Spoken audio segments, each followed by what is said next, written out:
ನಮ್ಮ ಚಿಕ್ಕಬಳ್ಳಾಪುರದ ಬಾಗೇಪಲ್ಲಿಯಲ್ಲಿ ನೀವು ನೋಡುತ್ತಿರುವುದು 3000 ವರ್ಷಗಳ ಹಳೆಯ ಬೃಹತ್ ಶಿಲಾಯುಗದ ಶಿಲಾ ಸಮಾಧಿಗಳು.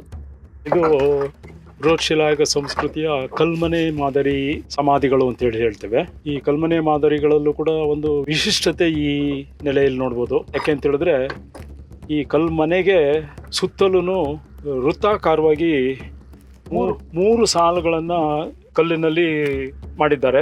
ಅದು ಅಲ್ಲದೆ ಕಲ್ಲಿನ ಮೇಲ್ಭಾಗವನ್ನು ಈ ರೀತಿಯಲ್ಲಿ ಅರ್ಧ ವೃತ್ತಾಕಾರವನ್ನು ಕೂಡ ಮಾಡಿದ್ದಾರೆ. ಇದರಲ್ಲಿ ನೋಡಿ ಎಷ್ಟು ಕ್ಲೀನ್ ಆಗಿ ಕಾಣುತ್ತೆ. ಇದರಲ್ಲಿ ಒಳಗಿನ ಇದರಲ್ಲಿ ಕಿಂಡಿ ಇದೆ, ಆಮೇಲೆ ಮಧ್ಯದ್ರಲ್ಲಿ ಕಿಂಡಿ ಇಲ್ಲ. ಹೊರಗಿನ ಭಾಗದಲ್ಲಿ ಕಿಂಡಿ ಇದೆ. ಕಿಂಡಿಲೂ ವಿಶಿಷ್ಟತೆ ಇರೋದನ್ನು ನೋಡ್ಬೋದು.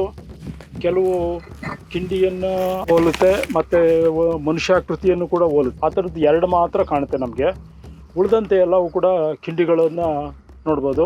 ಒಟ್ಟು 10 ಆ ಥರದ್ದು ಕಿಂಡಿಗಳು ವೃತ್ತದಲ್ಲಿ ಇರೋದನ್ನು ನಾವು ಗಮನಿಸ್ತೇವೆ. ಅದು ಒಂದು ವಿಶಿಷ್ಟತೆ. ಈ ನೆಲೆಯಲ್ಲಿ 3 ಮಾತ್ರ ಉಳ್ಕೊಂಡಿದೆ ಈಗ. ಅವುಗಳಲ್ಲೂ ಕೂಡ ಒಂದು ಶಿಥಿಲಾಗಿದೆ, ಈ 2 ಈ ಸ್ಥಿತಿಯಲ್ಲಿದೆ ಈಗ ನಾವು ನೋಡ್ತಾ ಇರೋ. ಇದು ವಿಶಿಷ್ಟವಾದದ್ದು ಅಂಥೇಳಿ ಹೇಳಬೇಕಾಗುತ್ತೆ. ಯಾಕೆಂತ ಹೇಳಿದ್ರೆ ನಮ್ಮ ಈ ಕರ್ನಾಟಕದ, ಅದರಲ್ಲೂ ದಕ್ಷಿಣ ಕರ್ನಾಟಕದ ಭಾಗದಲ್ಲಿ ಈ ರೀತಿಯ ಈ ಕಲ್ಲು ವೃತ್ತಗಳನ್ನು ನಿರ್ಮಿಸೋದು ಒಂದು ವಿಶೇಷ. ಇದುವರೆಗೂ ಕೂಡ ಕೆಲವು ಕಡೆ ಒಂದೊಂದು ಎಕ್ಸಾಂಪಲ್ಸ್ ಮಾತ್ರ ಕಾಣ್ತಾ ಇತ್ತು. ಆದರೆ ಇಲ್ಲಿ 2-3 ಗೋರಿಗಳು ಅಥವಾ ಇನ್ನೂ ಹೆಚ್ಚು ಇದ್ದಿರ್ಬೋದು. ಆದರೆ ನಮಗೆ ಯಾವುದೇ ರೀತಿಯ ನಿರ್ದಿಷ್ಟವಾದಂಥ ಒಂದು ಗೋರಿಗಳು, ಸಮಾಧಿಗಳು ಕಾಣೋದಿಲ್ಲ.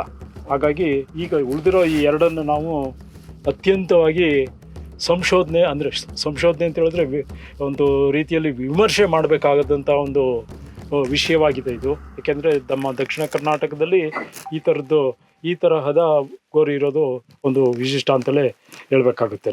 ಪುರಾತತ್ವ ಇಲಾಖೆಯು ಹೊರತರುತ್ತಿರುವ ಕಾಫಿ ಟೇಬಲ್ ಬುಕ್ಗಾಗಿ ಸ್ಕ್ಯಾಟ್ ಟೀಮ್ ಸುಂದರ ಛಾಯಾಚಿತ್ರಗ್ರಹಣ ಮಾಡಿದೆ.